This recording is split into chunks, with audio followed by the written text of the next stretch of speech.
It's time, ladies and gentlemen. I, Crisper, with the help of Colossus, who helped me greatly write the script for many of these entries, shall bring you yet another iceberg, but today we'll be discussing a legendary game known as Undertale. And if any of you subscribers watched my previous Earthbound video, there are some entries that I can use for this video. Also, this iceberg is going to contain a lot of spoilers, so be warned for Undertale. And this iceberg was made by a Reddit user named CheeseSeatbelt50, so big thank you for making this video possible. Anywho, let's begin.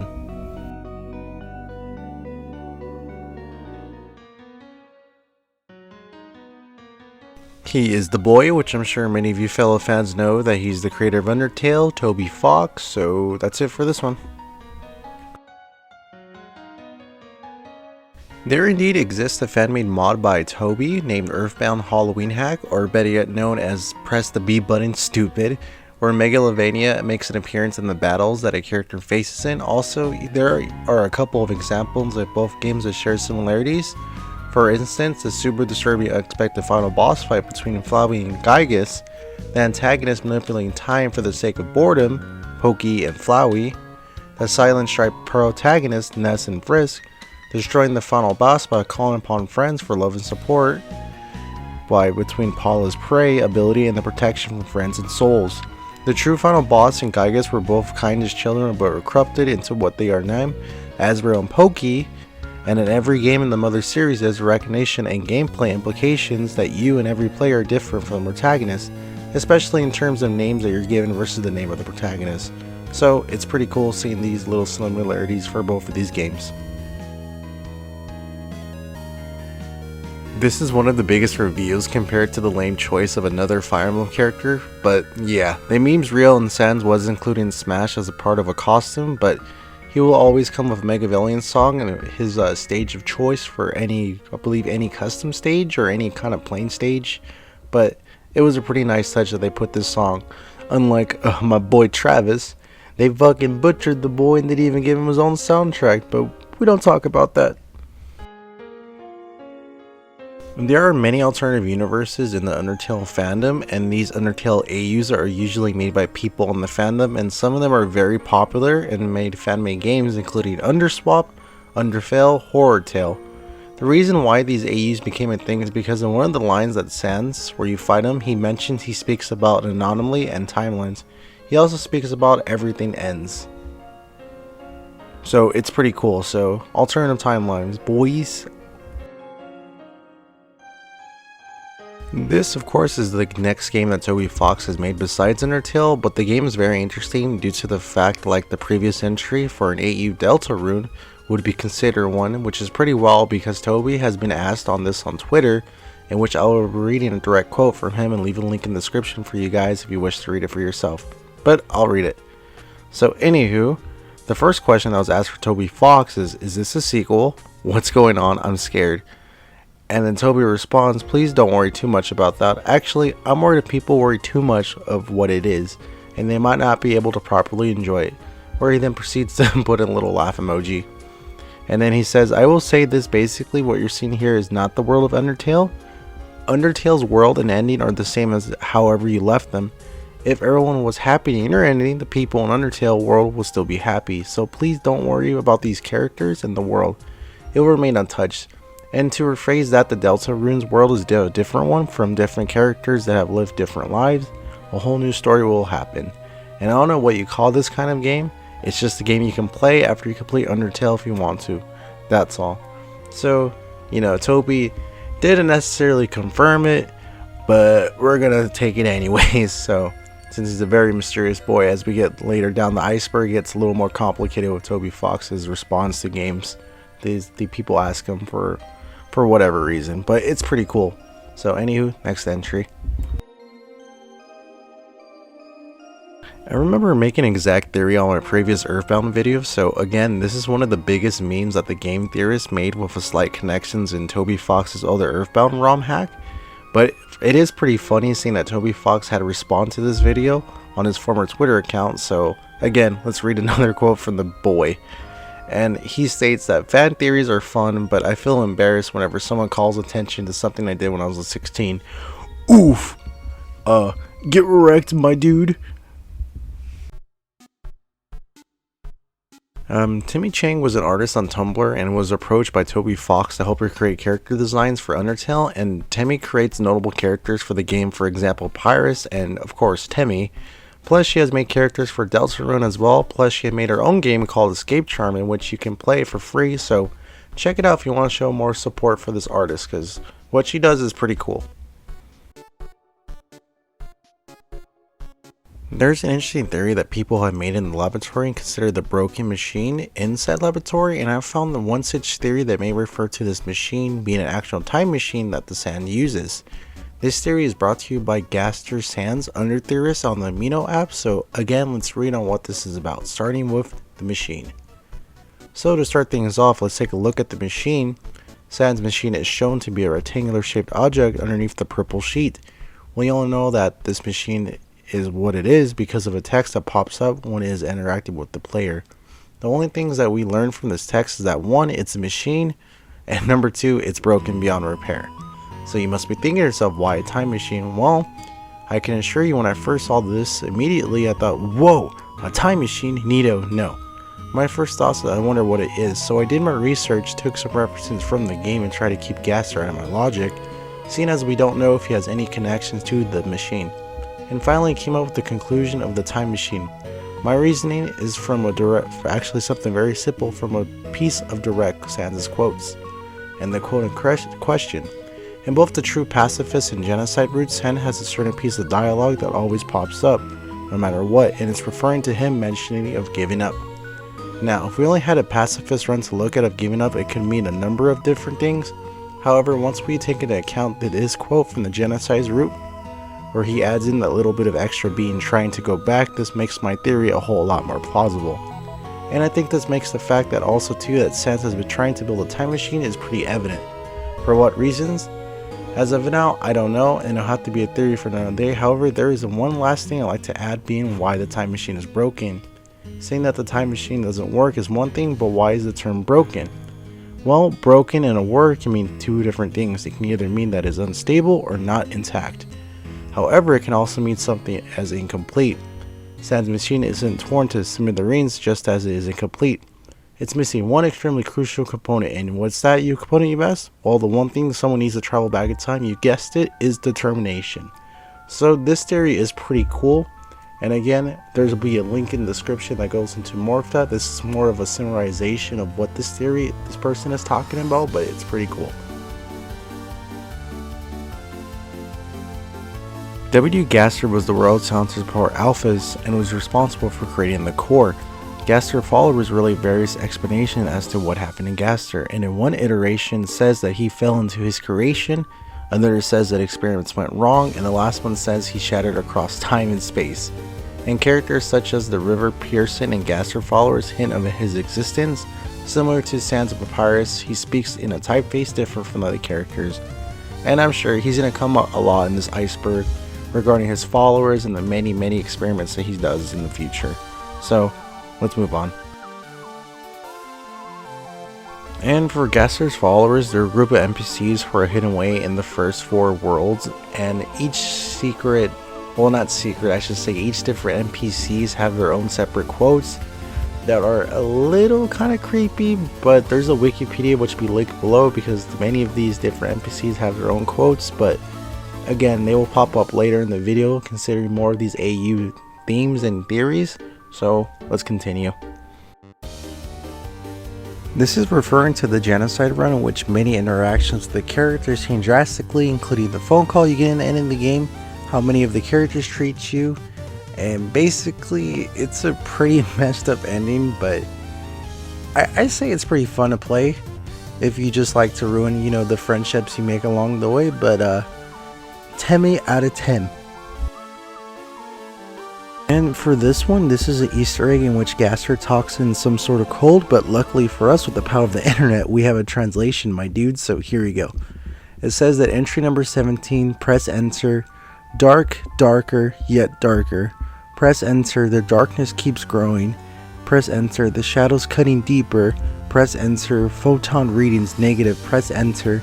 The next experiment, press enter, seems press enter, goddammit, very press enter, interesting press enter, What do you think? And then the game crashes. So yeah, that's pretty fun to watch, and I do apologize for the press enter part, but it's kind of necessary when reading this because that's what kind of Gaster says. So yeah, this entry 17 theory is pretty cool, and there's plenty of videos on the YouTube so you can see for yourself in action. I had mentioned this in the previous AU entry, but I'll go into more depth onto this one. Underswap is basically this alternative universe of Undertale created by Popcorn Prince. It revolves around switching the personalities of roles of different characters. While not every character has been swapped, most characters do swap with each other except Jerry, who stays the same. And some people believe Underswap was made by a team switch, but it wasn't. Instead, it was inspired by Popcorn Prince. But there's a bit of spiciness when it comes to this AU due to the fact that there is a bit of drama, seeing that the original artist hadn't gone through with its own fandom due to some characters being changed by the fans of the original artist not intend to act that way. So if you really want to get into the meat of this situation, since it's kind of like a simple explanation I give, there will be a link that dives into this further. This one is a bit of a goof, but regardless, this artifact can be found in the artifact room funny enough, and when you try to grab it, there's this message that pops up saying you're carrying too many dogs, and the annoying dog appears in the protagonist inventory for this room only. So that's the legendary artifact, boys and gals. Yeah, it's pretty funny though. Okay, so this one's gonna be a bit spicy. So Sorry was originally an OC of a Tumblr user named Samuel, who paid about $1,000 to get his character put into the game. But the only problem with this character is it was originally made for some now unknown fetish that the creator had been doing with his other OCs, and Toby and him agreed to make the character role pretty minor due to the fact of what the character actually had entailed, and blocked him off behind a wall and only being able to access at certain times. So sorry dude, but Toby Fox was like, nah, we're gonna put it behind a wall. We're hiding this. But it's pretty funny, and the battle itself is pretty short, so it's in the game, so check it. Yup, I'm sure many of you viewers were losing their minds when this had been announced, but Undertale had a live performance of many of its songs which are played live for all of you to enjoy. And if you did miss the opportunity to see the concert live, which I'm sure how many of you did because this concert probably cost a shit ton of money when it first came out, it can be viewed on YouTube today completely for free, so again, check it out. There was indeed a Kickstarter for this game that matched its goal for full funding, and some other things were added to the game, such as the So Sorry entry we talked about previously. But this Kickstarter will pop up further and deeper we go into this iceberg, just the fact that there are so many cool lost media things that we'll discuss later in this video. So yeah, that's it for this Kickstarter entry. Okay, so for the hard mode, you can manage to trigger this mode by typing the name Frisk for the character name, which only lasts about up into the ruins, so there are many dialogue changes, but that's about it. But it's a pretty cool thing seeing that Toby Fox had added this into the game. And of course, he put his little Easter eggs here and there when you type in certain characters' names into the creation, but again, it's later in this iceberg, so keep watching, viewer, because we'll get there. Alright, so this is another theory that was created by a user named Terminators that states that Chara is the narrator, in which various examples showing dialogue option with the player as you play the game, but if you wish to see the examples for yourself, there will be a link provided for you to show all these things, so it's a pretty cool read if you have a couple minutes to kill here or there. So definitely check it out in the description below.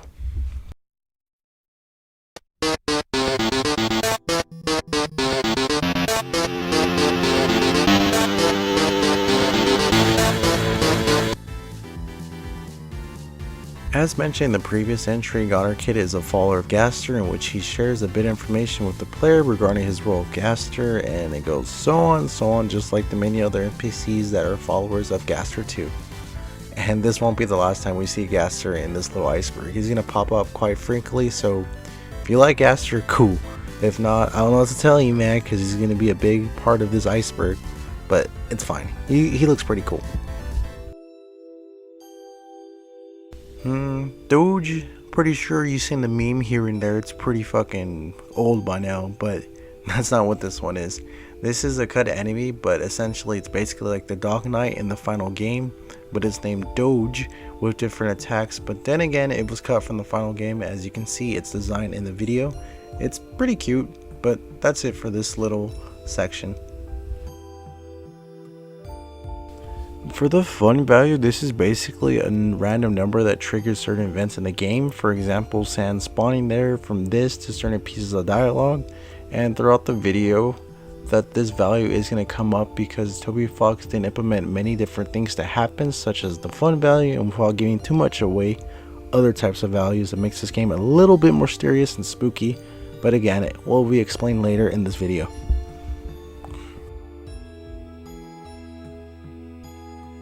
For waiting for Toriel, you get a bunch of weird phone calls, and eventually you get the same phone call if you try to call her again, but there isn't any special ending for waiting for her. And it's pretty funny seeing that there are certain kinds of Reddit threads that were dedicated to this, people getting kind of pissed off that nothing would happen, and even some poor bastard waited about 3 hours in actual time for just to get the same piece of dialogue. So rest in peace that dude, but that's about it. Yep, just before Sans was introduced in Smash Ultimate, Toby had been flown out to Japan to test out the character Sans, but overall, Toby Fox did in fact beat Sakurai. So just remember, ladies and gentlemen, that if you're a small indie developer, just challenge Sakurai to a Smash fight. No items, 3 stock, no bullshit, and you too can get your character into Smash Ultimate. Yeah! Well, in this section of the game, when you're playing with the Snowball Golf, there are many types of colors that are text that represent many different types of souls in the game, which you see now.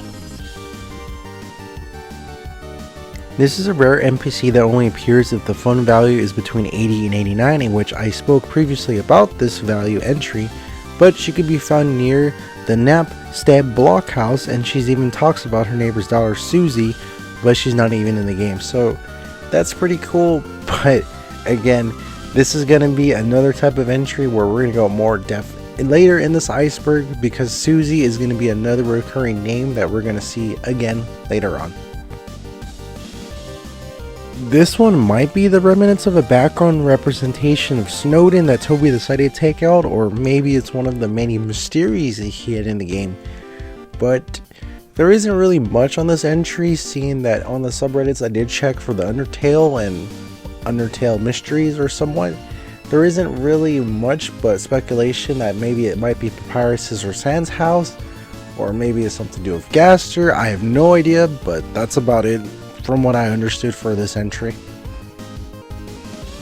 Yeah, so the Mad Dummy shouts at the player useless, useless, useless, and if you rip the punch card in half, you shout Ura! I'm sure if you're a JoJo fan just like myself, you did know damn well this is the fight between Jotaro and Dio. So, yeah, fucking Toby Fox is a confirmed weeb. 10 out of 10. Yep, so for this entry, it's basically this parody of a creepypasta, which has the theory that Sans from Undertale, I shit you not, is the spirit from Steven from Steven Universe after Steven had died from cancer. And that Sans is an anagram which stands for Steven after not surviving. So that's a fucking thing, and I'm not really that surprised. So yeah.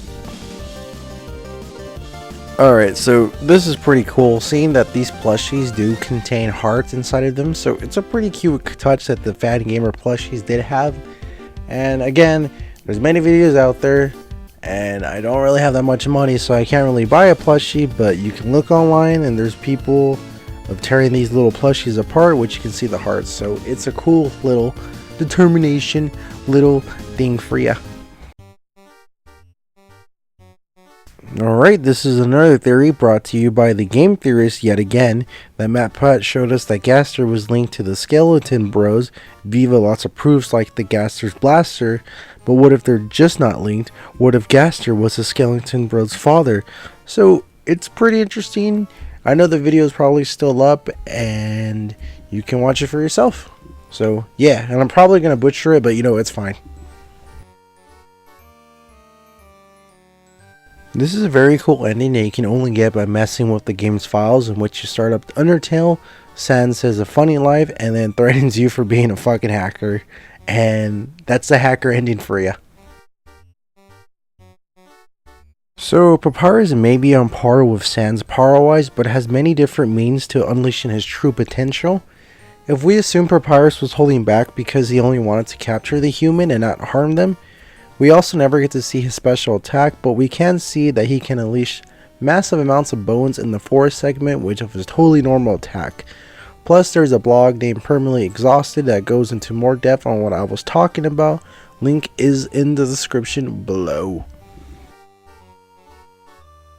So, do you remember the joke I made about Toby Fox being a weeb? Well, here's more proof of that. So, he's a weeb just like myself, and that's pretty funny to hear.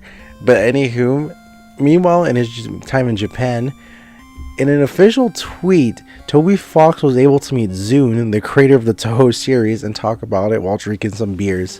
And he says that, "I'm happy that I can meet someone who was such a big inspiration to me, and surprised to hear that he liked playing my game as well, and thought Undying music was really cool." And he said, "I've been a fan of Toho since I was 10 years old. It's quite a big inspiration to me, both musically and gameplay wise. So if you enjoy the bullet patterns in Undertale, please check it out sometime." So that's pretty fucking cool that Toho had a major inspiration for the Undertale. And I'm glad that this franchise is getting a lot more love, because with many of these like mainstream games like Undertale and Deltarune, we need some more love for Toho and the Western boys. So that's always an A+ for me. Alright, so the anomaly is literally the player who controls Frisk and or Tura throughout the game. The player is only actually mentioned a couple times and never in the neutral routes, and Flowey pleads with the literal player at the end of the true ending to not restart the game, as everyone finally got in their happy endings. And after you ruin the world with the genocide ending, when you try to restart the game, you are forced to wait 10 minutes until Chara notices the player wants to get back to the game, and he makes a deal with the player that they can play the game once again in exchange for their soul. So that's pretty cool for the anomaly. These are just some more cut enemies from the game, being the Royal Guards, just like O1 and O2 through O3 is described as mantis-like, and O4 is described as cat-like. So these enemies didn't make it into the game, but again, it's pretty cool. Maybe they might make a return of Deltarune, I don't know. But let's move on. Okay, so Glide is an enemy kind of like So Sorry that a backer bought in to make their character into the game, and this was designed by Micah Reed, and the character can only be encountered near the Snowden before fighting Papyrus, and they must go to the mysterious door with the 4 mushrooms and move around for 2 minutes straight to encounter this enemy. So that's cool. This is literally Toby Fox asking people not to rip the sprite sheets and post them online because there were spoiler characters in the sheets due to making the game with a game maker, which forced multiple characters onto one big sprite sheet instead of individual files for each character. So don't rip the sprite message, boy. Title anagram, Deltarune, and that's it for the anagram, I suppose. Okay, so this is a fan theory that Patrick is actually the true voice of Sans due to the fans speeding up the word that Patrick says. It may be when pitch shift and sped up, it sounds a lot like Sans, but this has never been confirmed. And I'm pretty sure this is more of a shit post than anything, so yeah.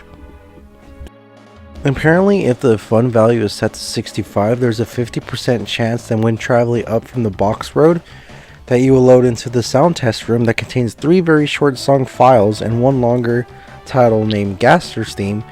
That one's picked can't be deselected, and after listening to it for a while, a screen will show up that says "Thanks for the feedback, be seeing you soon," and the player will appear back in the room with the fishing pole.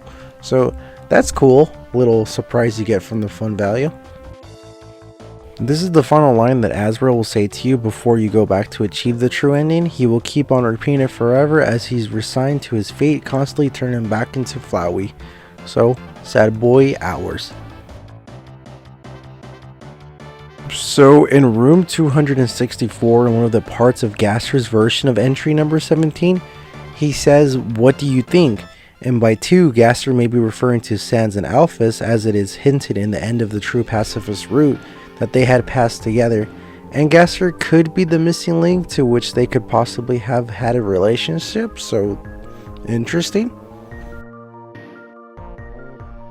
Timmy literally just says this about petting humans, so 10 out of 10.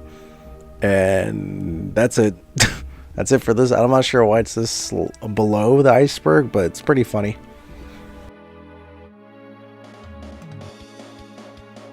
And Robot 98 is just an unused NPC sprite shown in the Undertale sprite book, and that's about it for this guy, because he's not really in the game, and again, he's only in the sprite book, so that's about it for Mr. Robot 98.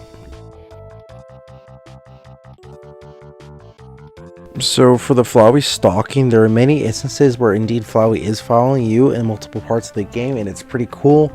And then I'm going to show you the clips in question that shows the many examples of Flowey doing this to the player. So keep in mind with your playthroughs and look in the background just carefully enough, and then you'll definitely see Flowey.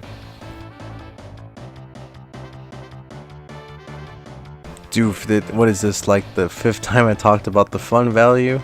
Well, get ready for it again. So once again, for the nightmare value that you could possibly get in your playthrough, which this image is shown later in the game, and that's about it that pops up for this nightmare thing for the fun value.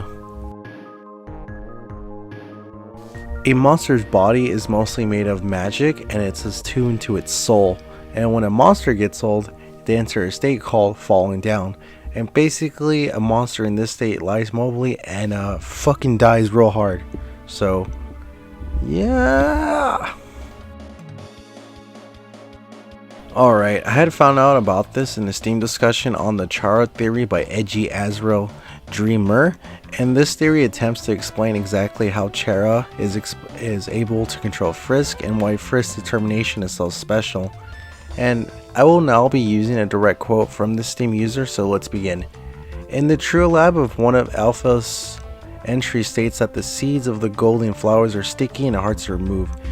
And why is this a bit of information important? Well, we know from the monster story in the new home that Azrael placed Chara onto a bed of golden flowers before bringing their body back to the underground. So both he and Chara would be covered in the seeds of flowers when returning back through the barrier. And the seeds of Azrael planted themselves in Asgard's throne room when Azrael turned into dust, creating the garden that the king is watering for when you arrive. Azrael dust is covering these seeds and is also what it leads to the creation of Flowey, which one is artificially injected with determination. This explains where the golden flowers here came from, but what about the other bed of golden flowers seen in the ruins? From the genocide route, we learned that Toriel took Chara's body with her when she left for the ruins, and that she buried Chara somewhere in the ruins as well. Also note that another entry states that Flowey was the first golden flower to bloom in the underground, and it bloomed after Toriel had already left for the ruins. So this means Toriel couldn't have created the bed of flowers in the ruins from the golden flowers in Asgard's throne room. So the conclusion is obvious: the seeds from the surface were attached to Chara's body when Toriel buried him or her, and the seeds grew into the bed of flowers at the start of the game. So the bed of golden flowers at the start of the game is actually Chara's grave. And we know for a fact that the mother's essence can be contained on an object and their dust sprinkled on it.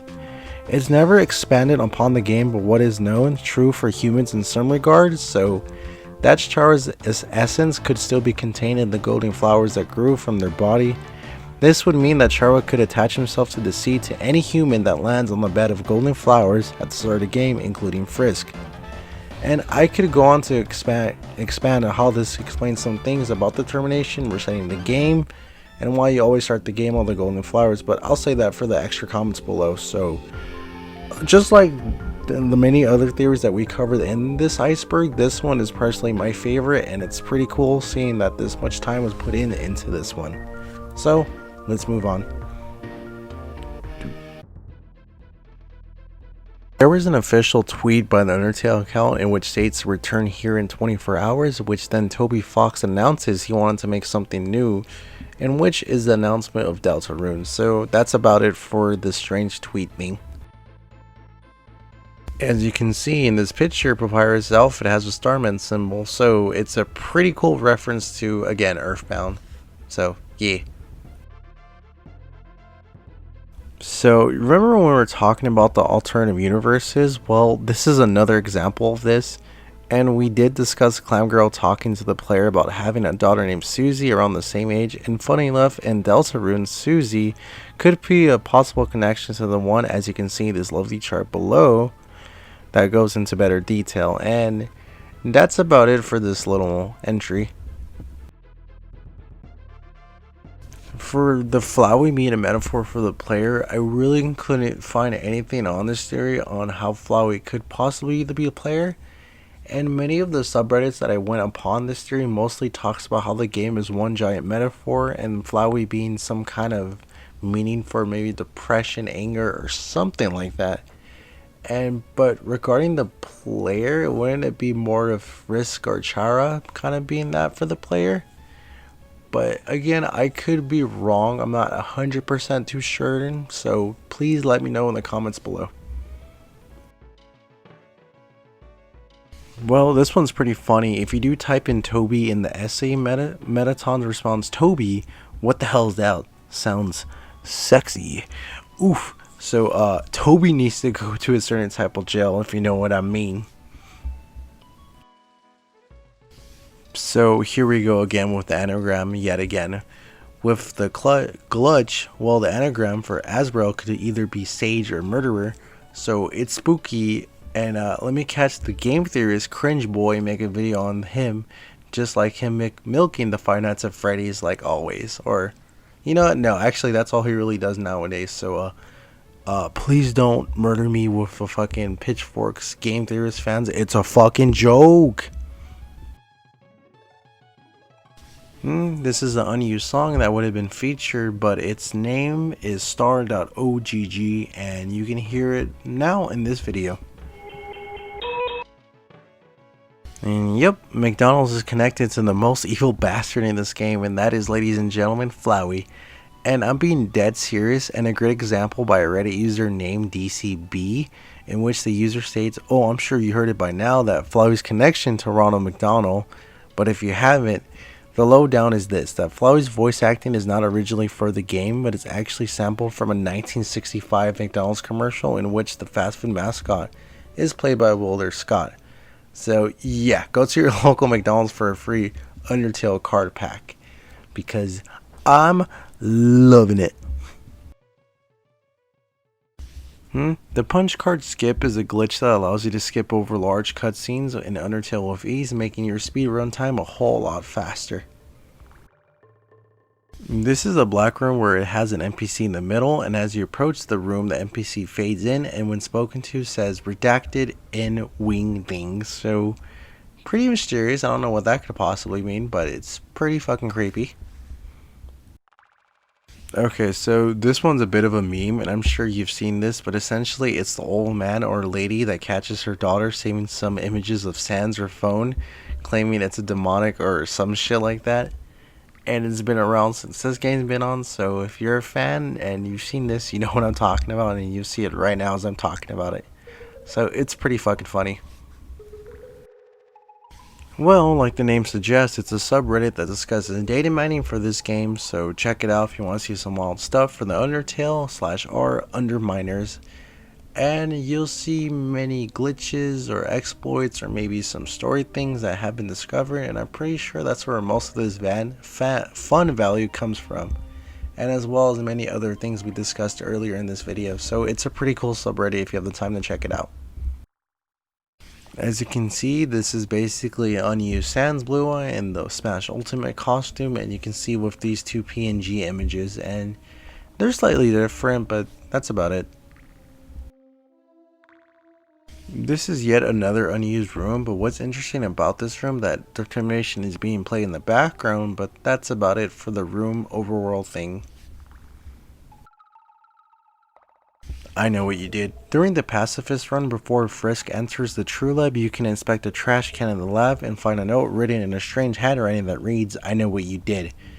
And it is clearly related to Alfie's experiments, but I'm kind of wondering who wrote the letter, seeing that it's a bit mixed with these Undertale discussions, and some people are saying Flowey did it, or in fact Gaster did it, but definitely let me know, because I'm very interested to hear from you guys on what this note could have been written by, since it's pretty spooky and mysterious. Okie dokie, I'm just going to leave a link in the description that shows each of these examples for you because there's many camera locations and this video is probably long enough that it needs to be. So let's move on. Oofa, so remember when I was joking earlier about the map path thing throughout this video, but I had completely forgot about this little drama that he had. But as you can see, there was a bit of this game theorist using Undertale as a clickbait for this developer game and getting the name wrong, as you can see in this tweet, in which the developers of said game pretty much go on Twitter rant to kind of confront Matt about it, but I'm pretty sure he would later apologize in a tweet or a following video for doing that, so yeah. Yep, Toby Fox said he started to work on Deltarune long before Undertale, and the new game has more systems involved, nicer pixel graphics, and an even deeper plot, which is why it's taking so long to finish. I'm pretty sure I talked about this early in the video, so I'm not sure why Undertale content on Halloween hack keeps popping up besides the Megalovania thing, and some characters that are seen in this hack do make a comeback in Undertale, such as Sans and Flowey and these other boys. But that's about it for the Halloween act, unless I'm missing something, but I don't think so, seeing that the fact that we pretty much discussed this already like 3 times. And Grandpa Semite was a cut character that may have been planned to be the grandfather of Papyrus and Sans, so it would have been kind of interesting if this character would have made it, but I think from what we got from the final product, it's pretty good on its own, and maybe Grandpa Semite might make an appearance in Deltarune, but since Deltarune is considered an AU, but I don't even fucking know, man. There's so many goddamn AUs out here and so many things I've read. So it's pretty cool. So anyways, let's go on to the next entry. I'll be using a post on the Undertale Wiki to answer this question by a user named Moons, a glow, or a cat. And this is a kind of theory, mostly it's based on when you kill Sans. He says, Papyrus, do you want anything? Because he's hallucinating. And I think somehow Papyrus came back and found the player and Sans because Sans is dying. He doesn't remember Papyrus is dead, so if Papyrus came back or Sans hallucinated, it isn't like Papyrus, weren't you dead? It's kind of hints at Papyrus coming back because when he dies, he tells you he still believes in you. And usually hints like this means something will stop him from believing you and something will happen and etc. And that's about it for Papyrus who survives his death. There's a theory that was made by a user named Micken on the Amino app that showcases various examples from how Sans design and catch-up theory and determination theory, and the blog goes into various details, a lot more things, so it will be in the description, and it's pretty cool seeing that, you know, that the fans have come up with these really good theories, and it's pretty cool seeing that. There are some bonus tracks that are available in the collector's soundtrack that can be purchased on Fangamer. And I'm not really sure if there's more to it than that, but from what I've seen and searched up, there isn't really much on this. So maybe there's some like not official tracks that made it onto it, or like again the bonus tracks that didn't make it into the final game. But it's pretty cool and it's available online for you guys to purchase, or if you don't want to purchase it, just look it up on YouTube because it's pretty cool. For the pink names, now when you fight and your enemy is about to be mercied, their names will pink instead of not being yellow, so that's it for the pink names. So Undertale was created by Toby Fox because he found out about arrays on Wikipedia. But in all honesty, I don't know what the hell arrays have to do with it. I think that might be it, but I'm kind of just bullshitting this one, seeing that there's not really that much information on arrays, so maybe it's some sort of like code thing he found, or maybe it's some kind of inside joke. I'm not really sure. I do apologize, but for this little entry, I'm completely stuck and I could really use your help, so thank you. So get this, Gaster, his stats are all 666. Holy shit! So if you were to go in the game's files and open up the text editor to make a longer name than the 6 characters that the base game allows you to put in, once you type in whatever name, the quote that pops up, it says easy to change, and that's it. Yeah. This again is another unused sprite for the game, but he looks like a jolly fellow. I mean, he's kind of just like this little blob thing, but he looks cute. Yeah. For original entry 17, that means there's a whole nother diary and journal somewhere within the 17 plus entries that's Gaster's, though. I guess we probably found it now if it were to exist, but maybe there's something that might be discovered in the possible future when this video gets made. But always, if I end up doing misinterpreting or maybe a mistake in something, I always pin your comment and I always give you the little heart and respond to you nicely. So again, thank you. So how'd you do that? If you manage to hit Timmy and cause her to have low HP, she says the line in question, how'd you do that? And that's it for little Timmy, but why would you want to hurt Timmy, dude? She's cool. What the fuck is wrong is when Toby was coding Metaton's musical number and he got a little frustrated, so he wrote in his little code, what the fuck is wrong? And yeah, it's pretty funny. This is referring to a category of speedrun consisting of the burnt pan on getting as early as possible, because the burnt pan is a special item that lets you do all sorts of wacky shit in the game. For Cucumber Quest, this is basically Toby Fox that made a song for this game, so he was involved with it, and I think that's about it. He was a composer for a few of the tracks, but it's pretty cool. Yeah. Pepsi. Well, basically Pepsi is an inside joke with Toby's friend group, and it can be seen often in unused strings of text in the code. And then muscles.ogg is the original name of Sans name when it comes from an unreleased project of Toby's. So we're just going to put these two entries together to make sense. It's a little shorter. This is Toby Fox's old YouTube channel where he had first announced Undertale, so check it out, and you can also find some other soundtracks he composed and remixed for older games such as Homestuck and Metroid and many others, so it's pretty cool if you do want to check it out. It's still available on YouTube for all of you guys to enjoy, and yeah, it's a good time. This is referring to the same hack we had talked about previously. Yeah, the Halloween hack involves some of the characters and all the good jazz, and that's pretty much it for this little thing. Yeah, Fangamer sold a concept art book for the game around 2017, and we're gonna combine another entry because that one's a little slow and kind of short. And unused Metaton Neo attacks. There were 2 used attacks for the genocide run, but it seems like there are actually more bugs more than meaning to be actual attacks, so that's cool. Okay, for Asgore knows about the timelines. Well, through fighting him and losing, you gain the option to tell him how many times you lost him, and he simply just nods, showing that he has some sort of understanding, as it doesn't really rattle him or make him confused, but that's really all the information we have on the topic at hand for Asgore knowing about the timeline. The character of Jevil was not used until Deltarune, but it seems originally that he was going to be used in Undertale due to Toby mentioning that the title Heartache was going to be the Joker battle, and the song just got repurposed for Undertale. And Nabut's stop block is invisible. After you passive your way through the battle, he mentions that you really can't actually kill him because he's a ghost and he just lowered his health to be polite. And for the next entry, Chara is buried under a tree. I can't find a complete evidence for or against this, as some people are saying that the tree and others are saying under the flowers, and there's just as much evidence for both, as the tree is kind of sinister with leaves that immediately falls off growing in the seeds.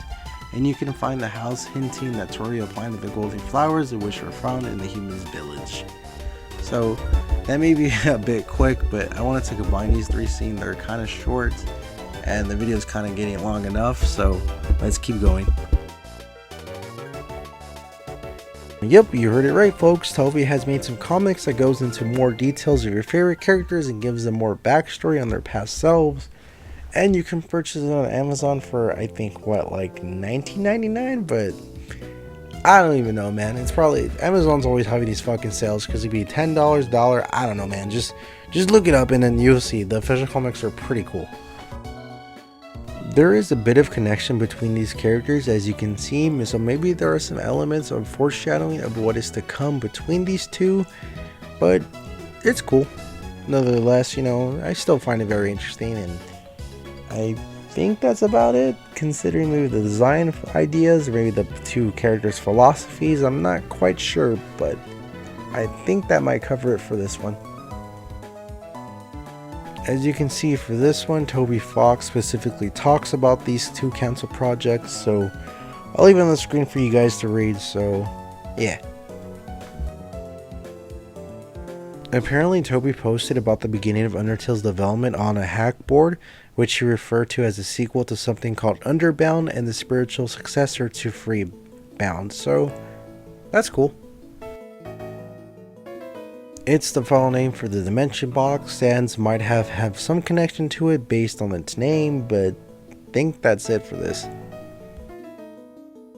This was a Kickstarter award that was given out to where Toby Fox would have sang for the backer, but theirs doesn't seem to be found, and maybe those backers who had originally bought this tier maybe have the soundtrack in question, but as far as I'm concerned, it's considered lost media, and until it's found, it's going to be that way for a while. So maybe if the video does happen to blow up, maybe we can bring more attention to it, because I would love to see Toby Fox sing for us.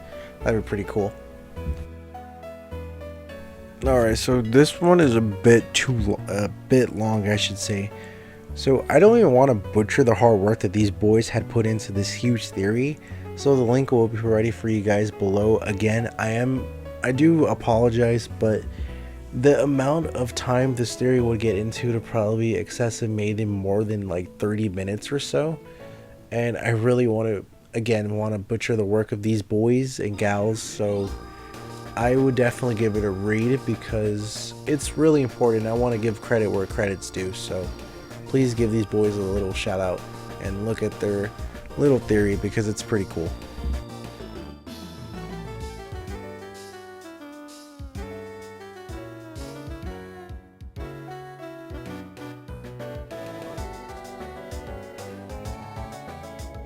So I remember seeing this on the V board of 4chan and thinking it was a complete joke, but yeah, I suppose something of this came true from this leak, and I remember people were kind of just shitting on this, like there's no fucking way Sans is coming to Smash Ultimate, but yeah, the little leaks, I'm trying my best to like find these leak images in question, but if I do happen to find it, I will put it in this video, and if not, it's out there.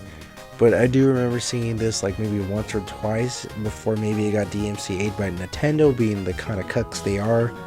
So yeah, it's pretty funny.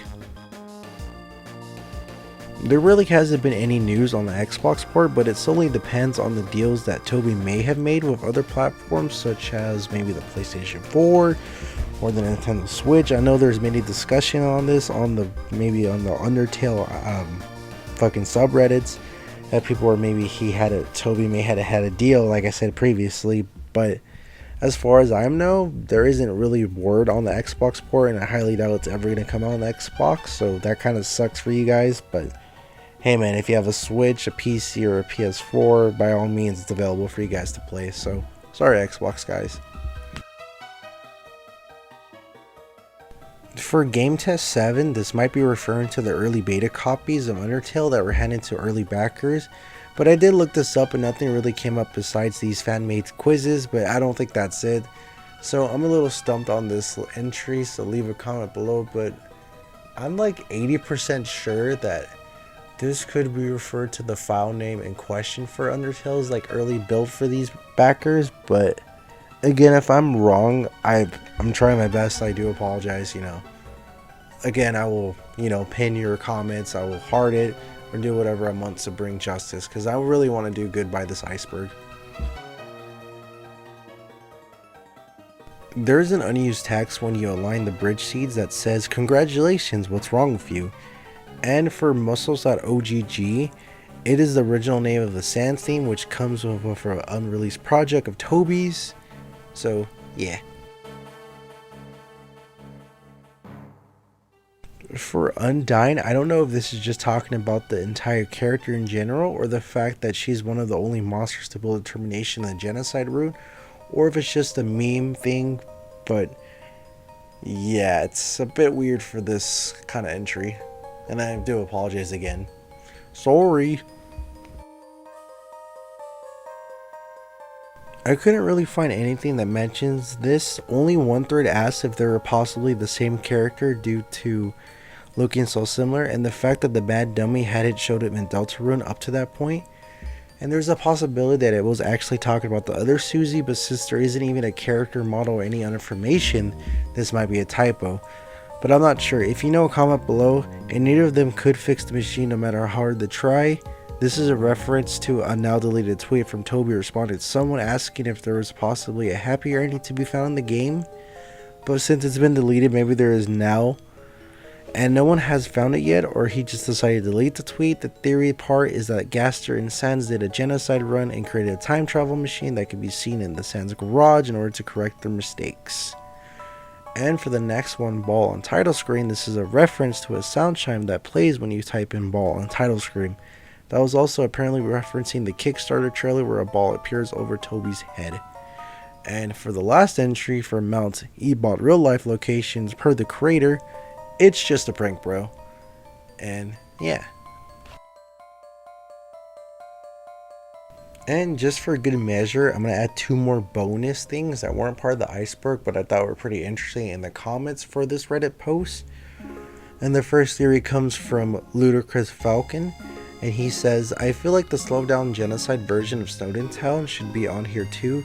Probably near the top because most people do the genocide means they will instead hear the but nobody came theme instead of once they reach the town. And a YouTube comment by the Atomic Thomas in the comment section of the first link explains it. And he says, you know what's strange? That most people will never ever hear the music during a genocide run? And this is because most people do the granny at the start of Snowden rather at the bridge area, you know, with Jerry. And to be even more specific, in order to actually hear the music, not only do you get your last kill in the bridge area, you also have to enter Snowden's town immediately after, because once you hear it, but nobody came back, music, that's it. That's the music that plays in Snowden town, and it gets even more specific. The music only plays if the save point says determination, and if it says 1-16 left, then Snowden town would still be populated with normal music. So at the end of the day, you have a very small opportunity to hear the music in game. So this is pretty fucking cool, and I had no idea this was even a possible thing that was in it. But it's pretty rad. And then also one more theory I'll add to this is by a dude named Green Toast Stone that says Papyrus is an experiment from the True World Lab. And the theory basically says that the leftover bones from the human corpses were used to create Papyrus.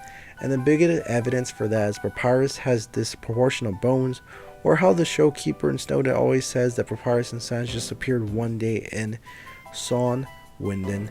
So that's pretty cool for these little bonus little entries. And yeah, I had a lot of fun time, you know, making this iceberg for you guys with the help of my friend Colossus, and I hope I did the Undertale community justice by doing the best thing I could. And I really put in a level of love and effort into this iceberg, so I'd appreciate it if you gave me, you know, the likes, the comments, you know, all that good jazz. And just for even viewing this video, I just wanted to say thank you. And thank you for all who watch our videos constantly, because without you guys, we wouldn't really be anything, and I'm really proud to be a part of this channel. So thank you guys, and again, I will see you guys in the next video, so keep tuned for that, and many more videos are to come in the future. Take care, guys, and one last thing, Timmy Egg!